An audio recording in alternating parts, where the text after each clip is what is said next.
Welcome back to 20 Minutes of Oxford United Chat. We've got Connor, Sam and Sam back with us to talk about the Middlesbrough results, as much as they don't want to talk about it, of course.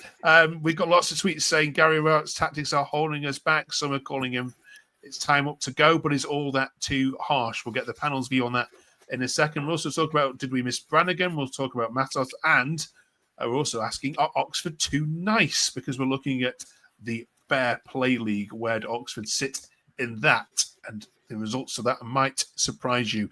Great to have you back after the international break, Connor. I know it was a loss, but is it good to have Championship football back other than watching meaningless friendlies in England? Absolutely, it's got into crunch time now. It's where the real talking starts, and unfortunately, we're right in it. So it's going to make the last 8 games very exciting. Absolutely, all here for it. All right, what was your take from the Middlesbrough game? First off, Middlesbrough fans said you could have been 3-0 up. Is that no exaggeration? Yeah, we should have been 3-0 up at least. Hellick putting away what was a striker's finish again from another Volks long throwing, which seems to be the only source of our goals at the moment. But Phillips and Plaheta, they have to be putting those away, and we should have been far outside by half time. It should have been done and dusted. And another capitulation on the road, Sam. Yeah, it's getting ridiculous at this point. I mean, I looked it up today because I was just curious to see kind of what our record is looking like. So, and this is where all of our problems are coming. If you look at our home record, we're 13th. So we played 19, won 9 of those games, drawn 5, lost 5. But when it comes to the away record, we are third bottom. We have won 1 away game, drawn 7, and lost the rest. It's genuinely, more and more dropped points. I think we must be second for drop points. To Norwich, behind Norwich, it's getting ridiculous. Look, there is a lot of parts to talk about in terms of that Middlesbrough game specifically. I can't believe I'm going to say this, we looked better with Matt Phillips on the pitch. And just the idea we were going to sit back and defend for 45 minutes against a Middlesbrough side with a lot of quality in their side was our big downfall. Obviously, a lot of first goal comes from Kyoso getting caught out of the pitch, but it's just we're not dealing with it in those defensive areas, and it's getting really, really concerning just how poor we are away from home compared to at Grenoble Road. Cheers, Sam. Let's have a look at some takes. They all have a very similar theme here, and Sam, I'll ask you on the first one here. James says, someone from the club pushed Rowett out the door. His useless tactics of trying to hold on to a result from the minute we score keeps costing us and ultimately will send us back to League One. There was a couple more on that similar thing here. Whatever division we are in next season, says Jake, Rowett needs to go. His negative mindset is a joke. We played well in the first half, then to sit back and try to hold on in the second half. Subs were absolutely horrible. Goodrum also can go for me in the summer. So, on those points, Sam, are they right? Well, it's their opinion, isn't it? But one of the things that I've noticed is, we're talking about tactics, but identity. What is our identity on the pitch? Is it to be aggressive? Is it to sit back? Is it to counter-attack? I still don't know. And Ravett's been there long enough now to sort of implement a system that he likes, but obviously the players are still not getting it. So. But thanks, Sam. Connor, these games where you've gone in front now and then tried to hold on. I don't know the statistics here, but why is he not learning from that? And that's what I think people's points are, isn't it? We've seen this before. We just can't do it. Why not just go for the kill? We don't know. That's the frustrating part, Mark, because when he first came in the first 3 games, we were front-footed, we looked energetic, we looked like we wanted it, we were aggressive. All the stats back that up. It was completely different. It was completely different because there was a slight change from what Rowett did from Des, but there's still the same mentality is still there. And by that, I mean, even when we went ahead with Des, the same things are happening again. And over the course of the season, when we've gone ahead, when we scored first, we've gone on to drop 26 points.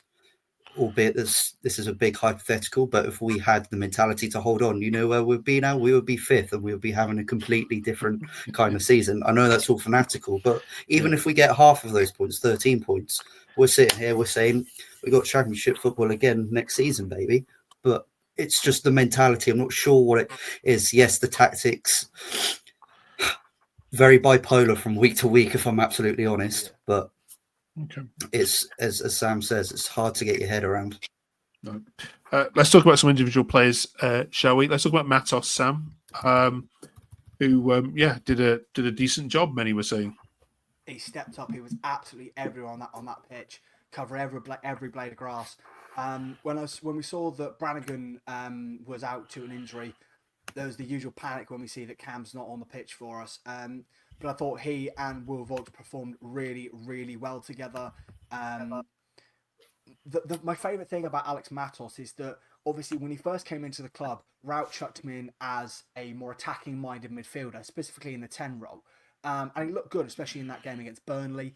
He was bright, he was creative, he was combative on the front foot. And on Saturday, we saw that same thing, but with him sitting a little bit deeper. He was constantly put his body on the line. He was covering for Hideo Turdivest, who at times was caught a little bit far up pitch. Same with Ben Nelson. I'm delighted with the way that Alex Matos is. This is what we're expecting to see from Alex Matos, a bit more of a combative, tough tackling midfielder than the number 10 that we saw when he first got into the side. Yeah, Brill. Sam, Romani was missing, we heard, because of exhausting trips. Does he come straight back in for you against the Blades this weekend? Yeah, I think he has to. I kind of get why he was rested. 17-hour flight. He only landed Thursday, but yeah, I think once he shakes the jet lag, he has to come straight back in. Okay. Any other players, Sam, you want to give a shout out to from that game? I think the lads covered it really well. To be honest, Matos, he was outstanding. Okay. Connor, the other suggestion we've had is that Oxford aren't very nasty in terms of the odd yellow card here or there, breaking up play, bit of the dark arts. We thought we'd have a look at the Fair Play League to kind of see whether this was the data kind of back this up. Here's what we found. This is currently the number of red cards and yellow cards given. Leeds at the top, Coventry, and then there you are. You're the third nicest team in the division. 62 yellows, no reds. In fact, the only one of 5 sides in the division haven't yet been given a red card. It would back up everyone's point, wouldn't it, Connor, that you are just too nice? Yeah, it would. I'll be honest, I think that's also a bit of a culture thing that's ran through the club in recent years. If we look back at when Robinson was here, he was very play football the right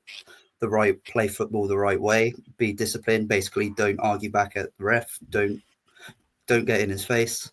Liam Manning was very the same about behaviours and principles, not getting in players' face. And again, with Des, he was very, very much the same. Focus on yourself. Don't get in the referee's face. Don't get in the referee's ear. And this is something that we're going to have to change and get installed into the players very, very quickly. It hasn't done anything to dispel the myths that all us lot from Oxford are very nice and all those other adjectives and words that you can use to describe us. But when I see that there's team, I'm not sure. Can we go back to the graphic quickly again, Mark? Yeah, of course. Yeah. Stick it back up. Yeah. There you are. Yeah, so I'm looking there, and apart from maybe Hull and Derby, the other big rivals that we're looking at who aren't there, like Luton, Cardiff. If I've missed any others out, let me know. But they'll be up towards the worst, which is kind of what we want, but not having a lack of discipline. We need to be more aggressive and assertive and make our points a bit more. Sorry, just going on a little bit of a rant here.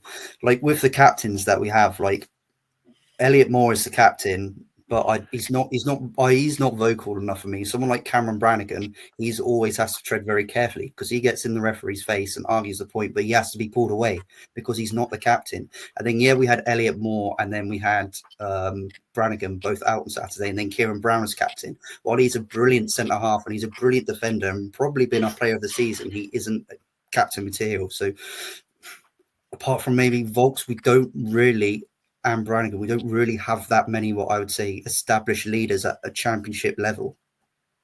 Okay. Just listening to that, Connor, we put to you, Sam. Oxford are the only side in the division so far that haven't yet been given a penalty. Yeah. All the other 23 teams have at least one. Watford have had 7. Just put that into context. Does what Connor said there and the fact you are nice and don't have people screaming at the ref match, you think, perhaps with maybe the fact you haven't had a penalty?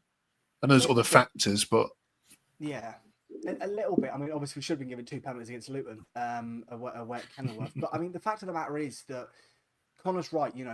I think a lot of it comes down to game management. Linking onto our horrendous away record. There's a lack of know-how about game management, and Connor's right. Volks would be, for me, the obvious third man to be, in that leadership group. It is a big problem. The one thing I disagree on is that we're too nasty. The philosophy of this football club, as we've spoken about before, is playing. It's said a lot, but playing football the right way. That's just how we've done things for a long, long time at this football club. Rowett acknowledged it when he first came in the door, but there does have to be a certain amount of seeing out games, and Brannigan, Volks, they do make those kind of challenges, bringing the man down in the late stages when they need to, but it's the rest of the side aren't contributing in that way, and it's a really tough one to kind of get your head around because every other metric you look at, we're like, okay, we should be doing okay, but it's easier said than done, isn't it? Absolutely. I'd love to get your thoughts on this watching. Let us know in the comments whether you think it has any difference on league position as to whether you have a team that bawls and shouts at referees and picks up yellow cards for things like dissent. Right, Sam, in the next 2 games then you play the team at the top of the form league and at the bottom of the form league. So Sheffield United this weekend and then QPR on Wednesday night. In the middle of that, you'll all be cheering on Preston, I'm sure, midweek to beat Derby. It's that time of the season, isn't it, when you hope and pray other teams do you a favour. Sam, do you give yourself any hope this weekend against Blades? I think the key factor is they're both at home. We spoke about the away form. The fact that they're both at home might give us, a chance, especially against QPR, because their form at the minute is horrendous. Yeah. Against Blades, do you give yourself any hope at all? I mean, Connor? I think it's a bit dangerous to go into games and say, yeah, that's a write-off, and yeah, that's 3 points. We need 3 points from the next 2 games at least, and I honestly don't care where they come from. I don't care. Get 3 points out of the next 2. I'll be happy, but still a long way to go. Yeah. I mean, you're looking at games, aren't you? And picking up for Cardiff and QPR. Obviously, when we talk to all the other teams, they're all pointing at the Oxford games they've got in their list and going, well, that's the game we must win. And obviously not both teams can win it. So we keep our fingers crossed. You've worked so hard this season to stay in this division. It can't fall at the very last. We're all hoping it doesn't. Join us next week as we talk about that Sheffield United result and see how you've gone on. Finally, though, this week we're talking about club versus country row, which has broken out again over the international break. Would you sooner see Oxford lift a significant trophy or England do the same? You can only have one in your lifetime. Let's see how the split goes in this camp. Sam W, first of all. For me, it's got to be trophy for Oxford. Obviously, we had the playoff final, which was, the Blue Sky Prem off final was a fantastic moment. The championship, the League One playoff final, I should say, to get into the champ was the best day I've had at the football in my life. It was absolutely incredible. And yeah, if we could have it be the FA Cup, because then we've done the League Cup and the FA Cup, that would be superb. But yeah, you know, a trophy, as long as it's not the Checker Trophy, we don't want the Pizza Cup. You know, there's just something different about your local club doing it. You know, the atmosphere, the feeling around the city is so much different than when, you know, England got to the final of the Euros, for example. Okay. Sam? Probably a tough one. You know, yeah, I'd like to see Oxford win something. You know, we've probably all watched them win the playoffs, be it 2010 or last season. But to win a cup or to win a league, that would be my scenario, I think. Okay. Connor, 3 for 3. I'd actually rather see England win the World Cup before I die. Okay. But yeah, we've had a few saying that as well. Nothing wrong with that. I think you've got a few more years left, though, Connor. To be fair in that regard. Right, let us know in the comments what you would choose. It'd be absolutely smashing to hear from you. Right, good luck against Sheffield United. I think you may need it. We'll see you in 7 days' time to review it all. Catch you then.